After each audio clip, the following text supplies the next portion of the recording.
चल अपने नागरिया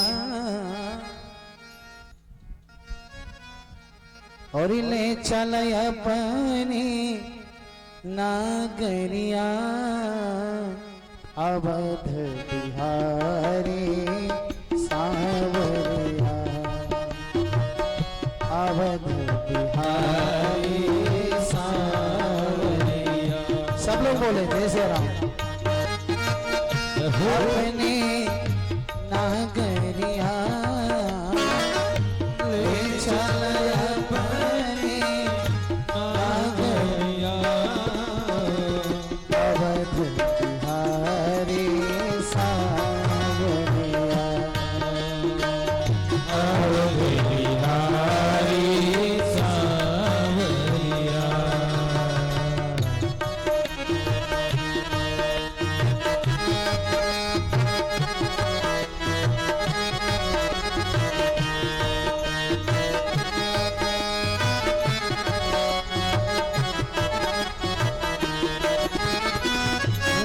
चल अपने नागरिया ले चल अपनी नागरिया अवध बिहारी सावरिया अवध बिहारी सावरिया। सरजो के तीर सरजो के तीर अयोध्या नागरी सरजो के तीर अयोध्या नागरी सरयू के तीर अयोध्या नागरी सरयू के तीर अयोध्या नागरी। संत भरे जहाँ नागरिया संत भरे जहाँ नागरिया अवध बिहारी सावरिया अवध बिहारी सावरिया। सब लोग बोले ले चल अपने नागरिया ले चल अपनी नगरिया नागरिया अवध बिहारी सावरिया मेरा अवध बिहारी सावरिया। दोनों हाथों से भगवान की सेवा करते हैं। श्री राम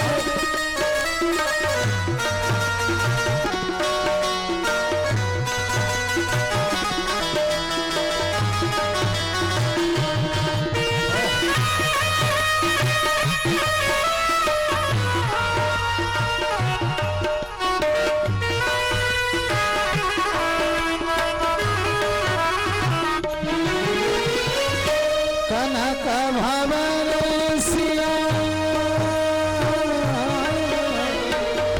कनक भवन सिया सिया रघुपति राजे कनक भवन सिया रघुवर राजे चरण में अंजनी लाल विराजे चरण में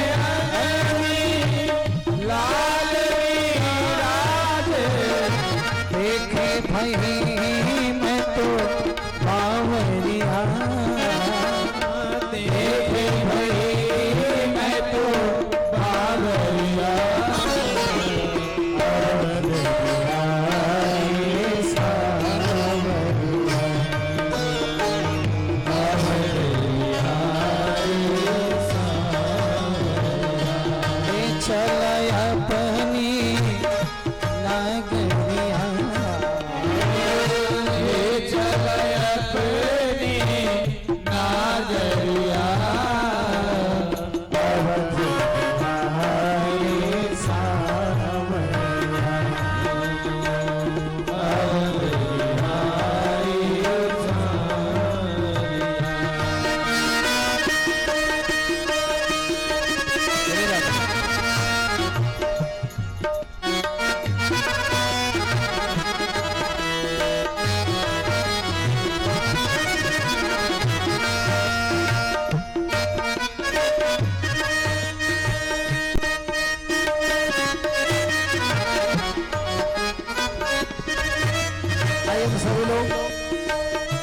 भजन में कवि ने समस्त मानस जन को अयोध्या का दर्शन कराया। सबसे पहले सरजू में स्नान करें। सरजू के तीर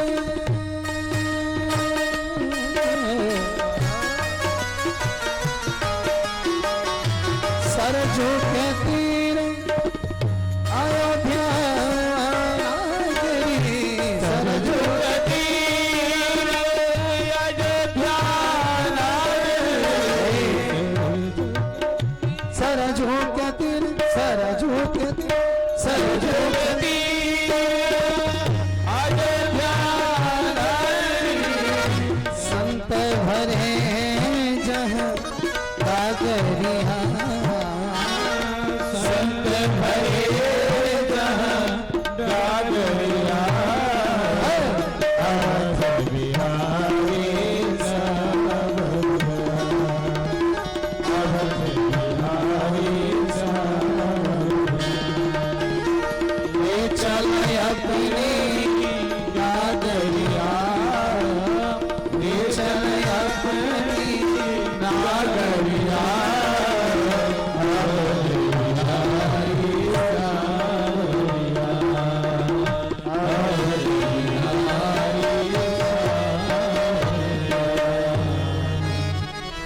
बोले श्री सच्चिदानंद भगवान की जय, श्री राघवेंद्र सरकार की जय। जय श्री राधे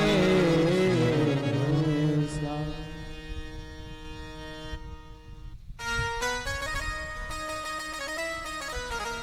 कल के प्रसंग में भगवान के अनेक अनेक बाल लीलाओं का आप लोगों ने बाल लीलाओं के कथा को श्रवण की। भगवान का नामकरण संस्कार हुआ। सर्वप्रथम पहले ठाकुर जी ने भूतनावध की, शक्तासुर का उद्धार, ऋणावर्त का उद्धार, नामकरण संस्कार में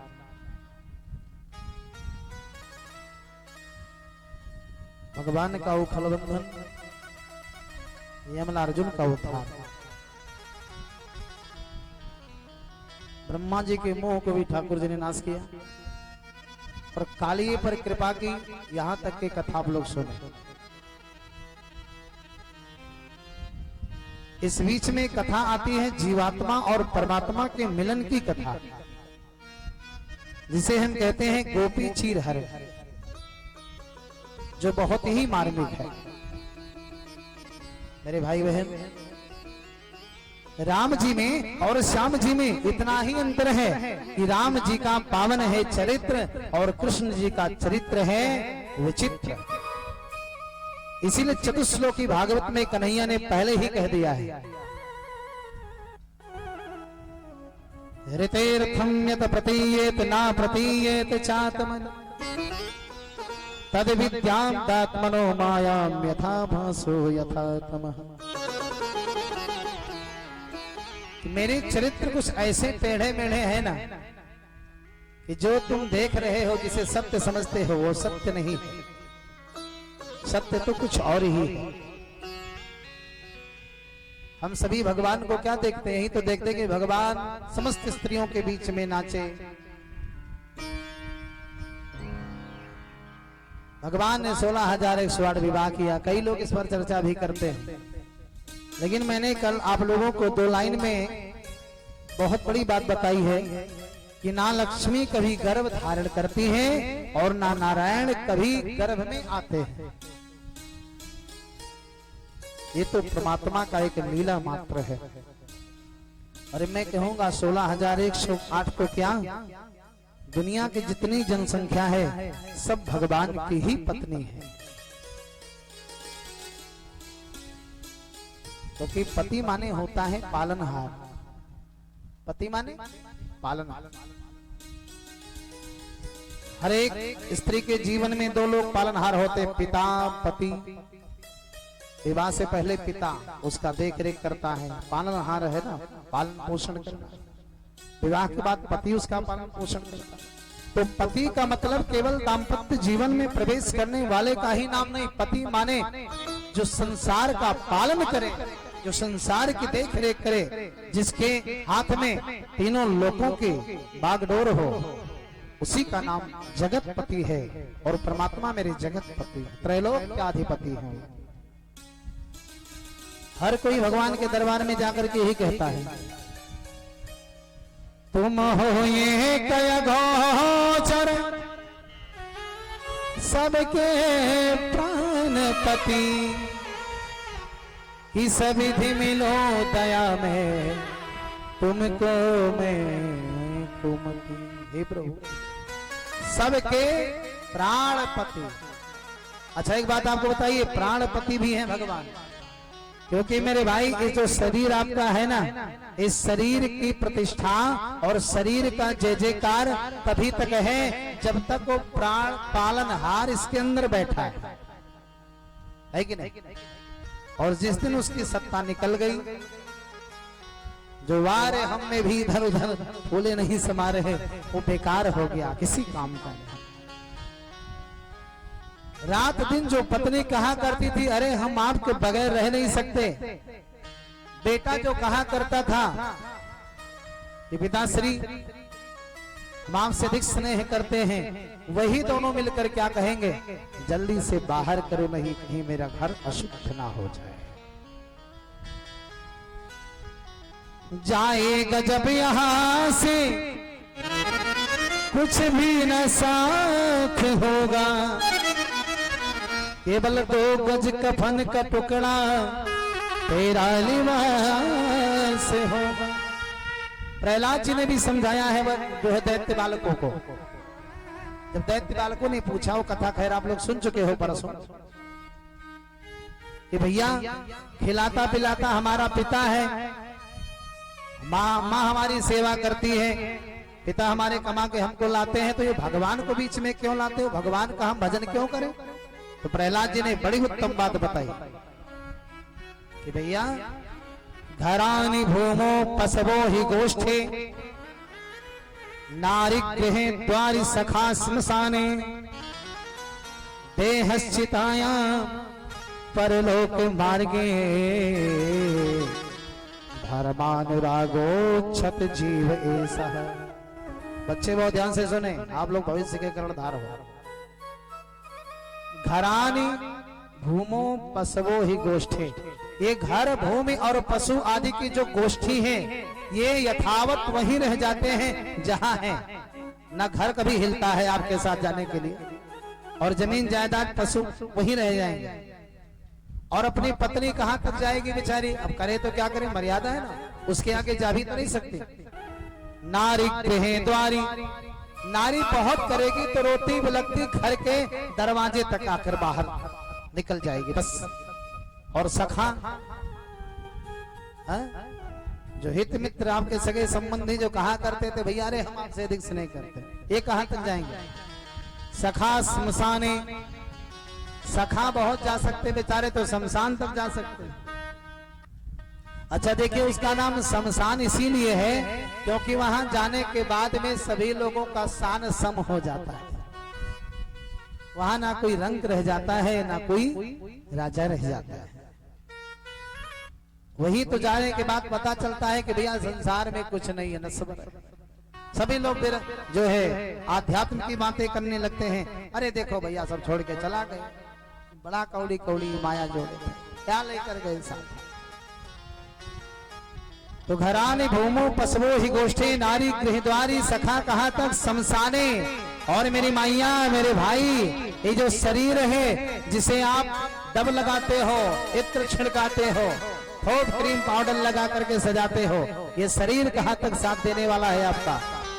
हाँ, देहश्चितायाम, ये देह आपका बहुत साथ देगा तो चिता तक साथ देगा। इसके बाद जीव अकेला जाता, जीव ऐसा, इस मानिए कि एक अकेले एक, इसके बाद जीव अकेला जाता है, लेकिन हाँ कोई और है ना जो उसके साथ जाता है। कौन? धर्मानुरागोच्छत जीव ऐसा है, इस जीव के साथ केवल आपका धर्म और सत्कर्म ही जाता है, बाकी कुछ जाने वाला नहीं। बोले सच्चिदानंद भगवान की जय।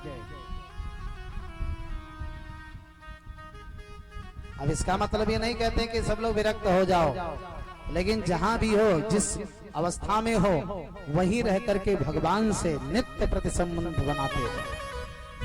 नित्य कुछ ऐसा समय निकालते रहो कि ठाकुर जी भी।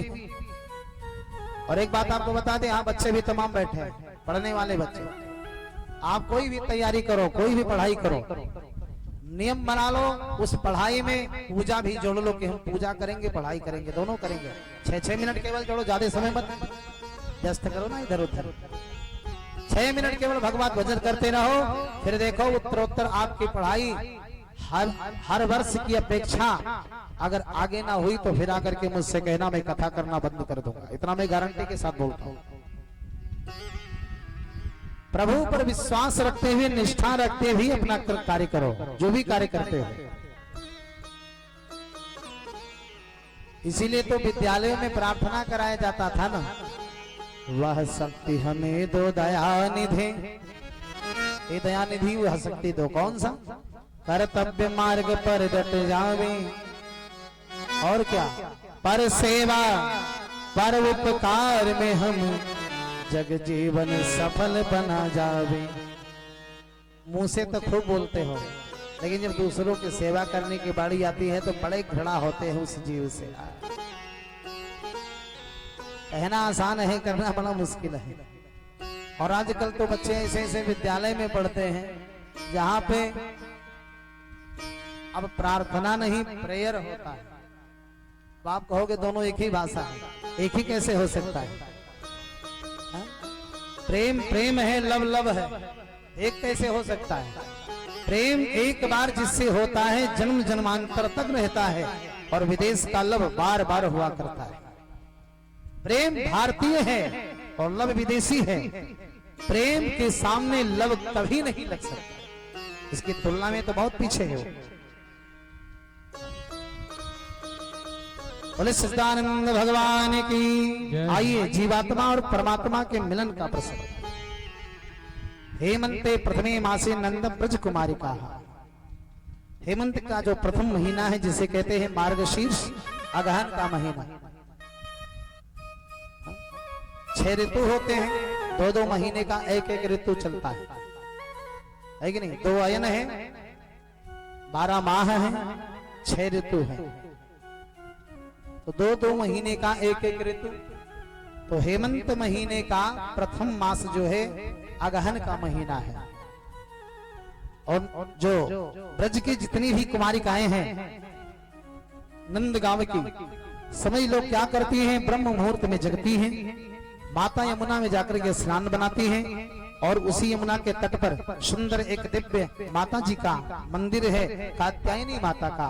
माता कात्यायनी के मंदिर में जाती हैं और इस मंत्र को रोज जाप करती हैं। ओम कात्यायनी महामाई महायोगिनी धीशनी नंद गोप सुतम देवी पतिं मे कुरुते नमः। आज भी नियम है, कोई भी कुंवारी कन्या यदि इस मंत्र का जाप करती है तो निश्चित भगवत की कृपा से उसे घर भर बड़ा सुंदर मिलता है।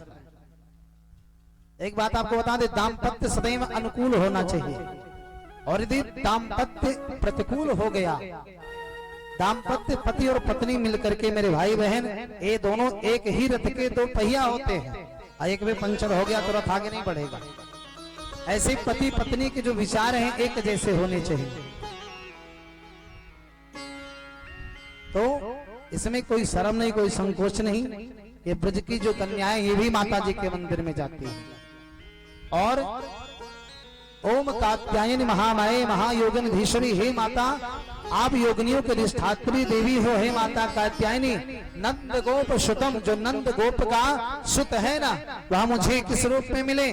पतिं मे कुरुते नमः, पति के रूप में मिले। और अभी हमने आपको बताया है पति का 2 रोल है, 2 लोगों को पति कहा जाता है। एक जिनके साथ आपने भावरी ली है वो भी पति है, और एक जगत पति। ये जगत पति को अपना पति बनाना चाहता है, क्योंकि जगत पति को ही पति सबको बनाना चाहता है।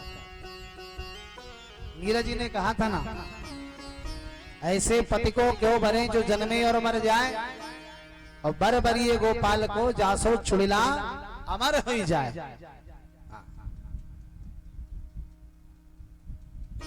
स्नान तो करती हैं, मंदिर में भी जाती हैं, लेकिन स्नान करने का जो तरीका है बिल्कुल गलत है। किसी भी जलाशय अथवा किसी भी नदी में, चाहे स्त्री हो या पुरुष हो, नग्न प्रवेश वर्जित माना गया है। देखिए कुछ कुछ माताएं बहनें ऐसी भी होती हैं, बहुत ध्यान से सुनेंगे, घर में हमारे गरीबी क्यों रहती है उसका भी बहुत बड़ा कारण है। हमारी दिनचर्या यदि सही हो जाए तो कभी कोई परेशान नहीं रहेगा। कुछ माताओं को हमने देखा है कि वही पात्र किचन में भी यूज करेंगी, वही पात्र स्नान में भी यूज करेंगे। जिस पात्र से आपको भोजन पकाने में जितने भी बर्तन लगते हो, उस बर्तन को कभी स्नान आदि में प्रयोग मत लाओ। लिखा गया है कि पाकान बनाने वाले वो भोजन पात्र से यदि आप स्नान बनाती हो तो घर में दरिद्र नारायण का आवाहन करती हो। और दरिद्र भी जानते हो लक्ष्मी के सगे भाई, दरिद्र नारायण लक्ष्मी मैया के सगे भाई हैं। वो भी जहां से लक्ष्मी जी रुष्ट होती हैं तो उन्हीं का एंट्री होता है। बोले कृष्ण कन्हैया लाल की। ये सारी व्यवस्था है। कभी भी भोजन बनाने वाले जितने भी पात्र हैं उसको केवल भोजनालय में ही प्रयोग में लाओ। स्नान का एक अलग पात्र रखो, उसे स्नान करो। पूजन का अलग पात्र रखो, उसे पूजन करो, है कि नहीं? पूजन का अलग पात्र होना चाहिए, भोजन का अलग होना चाहिए, स्नान का अलग होना चाहिए। तो आज ये स्त्रियां, ये जो ब्रज कुमारिकाएं जाती हैं, गोपिकाएं स्नान करती हैं, लेकिन स्नान करने का तरीका गलत है, क्योंकि ये नग्नावस्था में जलाशय में प्रवेश करती है। और एक दिन भगवान कन्हैया मिल गए, बोले देवी आप लोग भोर में जाकर के स्नान बनाती हो, मुझे सारी बात पता है, और माता कात्यायनी के मंदिर में जाकर के जाप करती हो, वो भी मुझे पता है। तो गोपियों ने कहा तो क्या हुआ, कोई गलत करते हैं क्या? बोले बिल्कुल सही कर रही हो, लेकिन स्नान करने का तरीका थोड़ा संभालो। ऐसा नहीं होना चाहिए जिस तरह नहा रही हो। वस्त्र परित्याग करके नदी में मत प्रवेश करो। गोपियां भगवान की एक ना मानी, बोली बड़े आए समझाने वाले, क्यों ना प्रवेश करें? अरे देवी मान लो, सामाजिक दृष्टि से देख लो, यदि आंधी आ गया, कोई चोर उचक्का आ गया और आपके वस्त्र को लेकर के भाग गया, तो फिर आप अपने घर तक कैसे आओगे? इस पर भी विचार करना चाहिए। और वैसे भी जल में इस अवस्था में प्रवेश करने से जो जल के देव वरुण देव हैं उनका अपमान होता है, इसलिए कभी ऐसा मत करो। अब गोपियां बोले कि बड़े आए समझाने वाले, कौन सा चोर 4 बजे रात को आ जाएगा? कन्हैया ने कहा लगता है इनको करके दिखाना पड़ेगा, ऐसे नहीं मानेंगे। और दूसरे दिन जैसे ही गोपियां सब अपने वस्त्र का त्याग करके और जलाशय में प्रवेश किए यमुना के जल में, और तुरंत भगवान कन्हैया पहुंचे और सभी के वस्त्रों को उठाया, कदम के पेड़ पर ले जाकर के लटका दिया। अब सारी सखियां स्नान करते, एक सखी दूसरे पर जल उलीच करती है, जल कीड़ा करती है, आमोद प्रमोद करती हुई, और स्नान बनाई। इसके बाद एक ने कहा बहन अब चलो, देर हो जाएगा ना, पूजा का भी मुहूर्त चला जाएगा, घर पे डांट पड़ेगी। और जैसे ही निकलना चाहिए जल से बाहर, तो क्या देखे कि तट पर, यमुना के तट पर वस्त्र ही नहीं है। एक गोपी ने कहा कि कौन ले जा सकता है? दूसरी के भी बोल पड़े कि सखी कन्हैया के अलावा बाकी और किसी में इतनी साहस ही नहीं है जो हमारे वस्त्रों को छू भी सके। ये कृत्य भी कन्हैया के ही होंगे।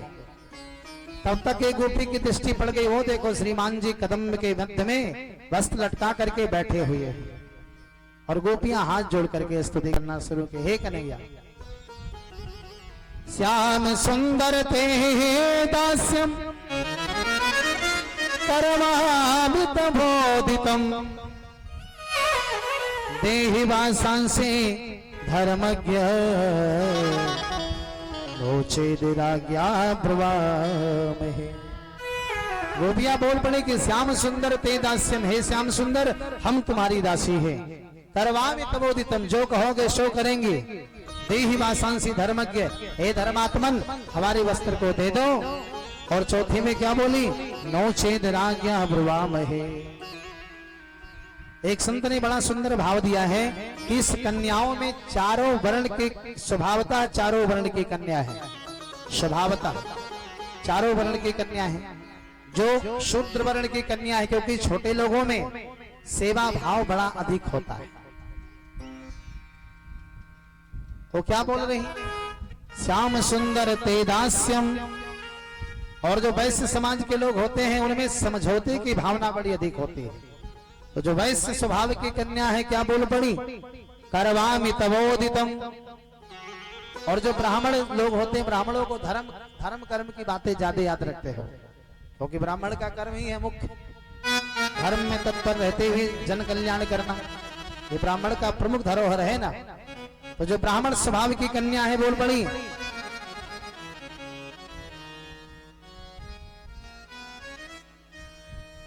देहि वासांसी धर्म के, हे धर्मात्मन हमारी वस्त्र दे दो, तुम्हारे दादा बाबा भी बड़े धर्मात्मा थे, ऐसा तुम अपराधना किया करो। और जो क्षत्रिय स्वभाव की कन्या है, क्षत्रियों में 1 से 2 बार केवल विनम्रता का भाव होता है और तीसरी बार निकल पड़ी तलवार। जो स्वभावतः क्षत्रिय स्वभाव की कन्या है वो क्या बोल रही, ए नहीं देगा तो नो चेद राज्ञा ब्रुवाम है, राजा से चलकर शिकायत कर देंगे। कन्हैया ने कहा देखो उल्टे चोर कोतवाल को डांटे, गलती भी स्वयं करती हो और धमकी हमें दे रही हो। कन्हैया ने कहा कि पहले बात पर आओ, तुम लोग अभी क्या बोली हो, हमारी दासी। गोपियों ने कहा हाँ प्रभु हम आपकी दासी हैं। भगवान ने कहा यदि आप मेरी दासी हो तो हम आपके क्या हुए बदले में। गोपियों ने कहा आप हमारे राजा हुए। तो भगवान कन्हैया ने कहा तो ये राजा प्रजाओं को आज्ञा देता है, अपने सेवकों को आज्ञा देता है, मेरी आज्ञा का पालन करो। गोपियों ने कहा क्या करना पड़ेगा, बोले भवत्यो यदि में दास्यो मयोक्तमिवा करिष्यथ अत्रागत्य शुभांसंसि प्रतिक्षन्तु शुचिस्मिताः। हे देवियां यदि आप हमारी दासी हो तो जो मैं कहूं सो करो। क्या करो, अत्र आगत्य यहाँ आकर शुभांसि अपने अपने वस्त्रों को प्रतिक्षन्तु शुचिस्मिताः अपनी इच्छा से लेकर के जाओ। अब गोपियों ने कहा कि अरे सरकार यदि वहां आने लायक होते तो क्या हम तुमसे निवेदन करते। भगवान ने कहा क्यों नहीं आने लायक हो, अभी आप लोगों के अंदर सुंदर भावना है, मुझे पति के रूप में चाहती हो, और फिर यदि आप लोग मुझे पति के रूप में चाह ही रही हो तो पति के सामने कैसा पर्दा, और जिसके सामने पर्दा होना चाहिए उसके सामने नग्न अवस्था में प्रवेश करती हो। जल के देवता वरुण वो भी पुरुष हैं और उनका अपमान करती हो देवी, और मुझसे पर्दा करती हो। देखिए गोपी का मतलब क्या होता है, गो माने इंद्रियां और पी माने निग्रह करना, गो जो इंद्रियों पर निग्रह कर रहा हो, अर्थात संत ही इंद्रिय निग्रह कर पाता है, बाकी इंद्रियों को बस में करना जल्दी सबके बस की बात नहीं। और हमने एक दिन बताया था ना आपको, संत किसी लिबास का और किसी समाज का नाम नहीं, संत प्रवृत्ति का नाम है। जिसकी प्रवृत्ति संत है वो घर में भी रहता हुआ जींस पैंट में भी रह सकता है ना, क्योंकि प्रवृत्ति का नाम संत है। और संत की प्रवृत्ति कैसी होनी चाहिए, गोस्वामी जी लिखा है, संत सरल चित्त, संतों का चित्त जो होता है मन बड़ा सरल होता है। जान स्वभाव स्नेह, ये सभी लोगों से इनका स्वभाव क्या होता है, ये सभी के प्रेमी होते हैं और सभी के हित की बात हमेशा सोचते हैं।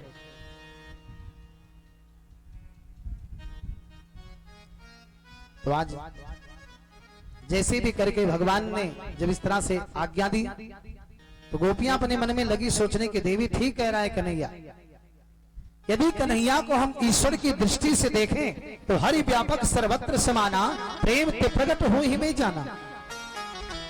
ईश्वर तो सर्वत्र और समान रूप से व्याप्त है।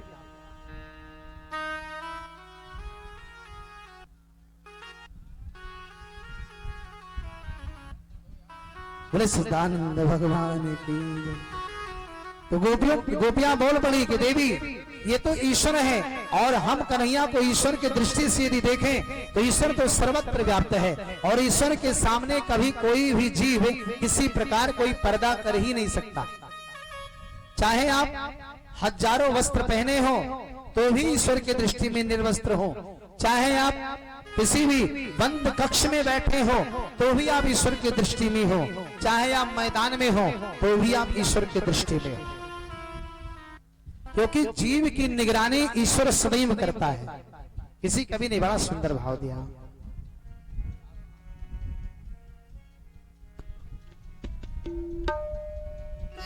जो भी भला बुरा है श्री राम जानते हैं,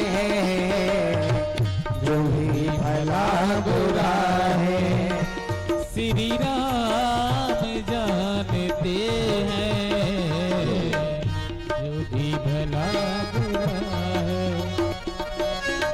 जो भी भला बुरा है श्री राम जानते हैं, जो भी भला बुरा है श्री राम जानते हैं, बंदे के दिल में क्या है, बंदे के दिल में क्या है श्री राम जानते हैं, बंदे के दिल में क्या है श्री राम जानते हैं, जो भी भला बुरा है श्री राम जानते हैं, जो भी आता कहाँ है कोई और जाता कहाँ है कोई, आता कहाँ है कोई और जाता कहाँ है कोई, युग युग से इस गते को हम संसार के आंखों में एक बार धूल झोंक सकते, लेकिन भगवान से बचकर कहाँ जाओगे। ईश्वर तो हर क्षण निगरानी करता है जीव का। युग युग से गति को श्री राम जानते हैं,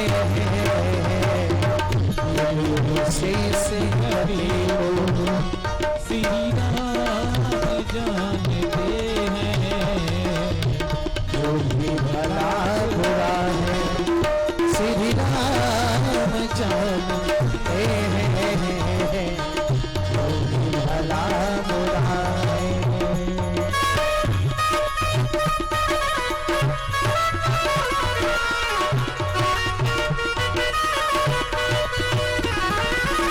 नेकी बदी को अपने चाहे जितना भी तू छिपा ले, नेकी बदी को चाहे जितना तू छुपा ले, श्री राम को पता है, श्री राम को पता है, वो हर राज जानते हैं, श्री राम को पता है, वो हर राज जानते हैं, जो भला बुरा है श्री राम जानते हैं, जो भला बुरा है।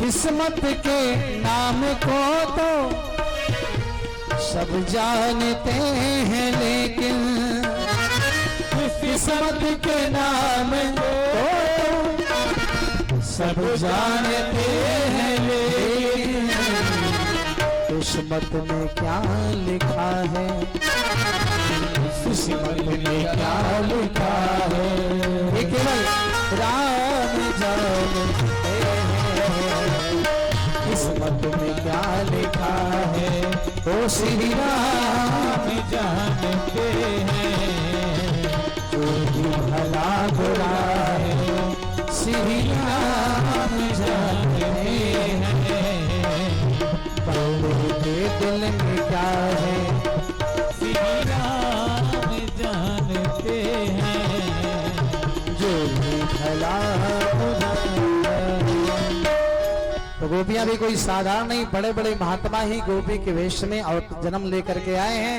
और ये जो इंद्रियों के निग्रह करे उसी का नाम गोपी। आज बोल पड़ी कि देवियां क्या शर्म है कन्हैया से, अरे ये तो जगत पिता है, जगतपति है। ईश्वर के सामने क्या पर्दा और क्या बेपर्दा। और यदि हम कन्हैया को मानव दृष्टि से ही देखें तो भी इसके सामने संकोच करने में कोई बुराई नहीं। क्या संकोच करना, क्या पर्दा करना, क्योंकि हम सभी भगवान को ही पति के रूप में चाहते हैं। और सारी गोपियां बाहर निकली, भगवान ने सभी के वस्त्र को प्रदान किया। सब लोगों ने जब वस्त्र पहना तब अब अच्छी बात लगे बताने, ज्ञान की बातें। बोले देवी आप लोगों ने बहुत बड़ी गलती की है। नग्न अवस्था में जलाशय में प्रवेश करके यमुना में वरुण भगवान का और यमुना महारानी का आपने अपमान किया है। हाथ जोड़ करके इनसे क्षमा मांगो। एक संत ने श्री डोंगरी जी महाराज जिनका नाम है, वो भी भागवत भगवान के बड़े अच्छे प्रवक्ता थे। उन्होंने एक पुस्तक लिखा है जिसका नाम है श्रीमद् भागवत रहस्य। उसमें तो उन्होंने स्पष्ट लिख दिया है कि भगवान ने कभी किसी गोपी के वस्त्र को चुराया ही नहीं, उन्होंने तो आवरण को चुराया है। क्योंकि ये गोपियां भगवान को पति के रूप में चाह रही हैं, यही तपस्या कर रही हैं, इसी नाम का माला जप रही हैं। तो भगवान ने सोचा कि ये किस पति के रूप में चाहती हैं, लौकिक पति या पारलौकिक पति। अगर ये लौकिक सुखों की कामना लेकर के मेरे नाम का तपस्या कर रही तो हो नहीं सकता, क्योंकि मैं तो आजीवन ब्रह्मचर्य धारण करने का मैंने संकल्प लिया है। और इसीलिए मेरे कन्हैया मोर पंख अपने मुकुट में धारण करते हैं। और कोई भी भगवान अपने मुकुट में मोर पंख नहीं धारण करते, लेकिन कन्हैया धारण करते हैं। क्यों? क्योंकि मोर योग का प्रतीक है और मेरे कन्हैया बाल योगी हैं, योग योगेश्वर हैं। उन्होंने कभी किसी के साथ संसर्ग किया ही नहीं। बोले सच्चिदानंद भगवान की जय। कन्हैया ने कहा कि देखो देवी, श्री डोंगरे जी महाराज ने कहा कि कन्हैया ने वस्त्र नहीं चुराया, बल्कि इनकी अज्ञानता रूपी वसन को चुराया है। या गोपियों ने वासांश की बातें कही, देह वासांश धर्मज्ञ। और वासांश का एक दूसरा अर्थ वासना से भी है। भगवान को चाहने वाले लोग, भगवान ये परीक्षा लेते हैं जीवों का, भक्त का, कि इसके अंदर कहीं वासना तो नहीं है। यदि इसके अंदर वासना होगी तो मैं इसे नहीं मिलूंगा। क्योंकि जहां काम तहाँ राम नहीं, जहां राम नहीं काम। जिसके हृदय में काम रहता है वहां राम जी कभी नहीं आते।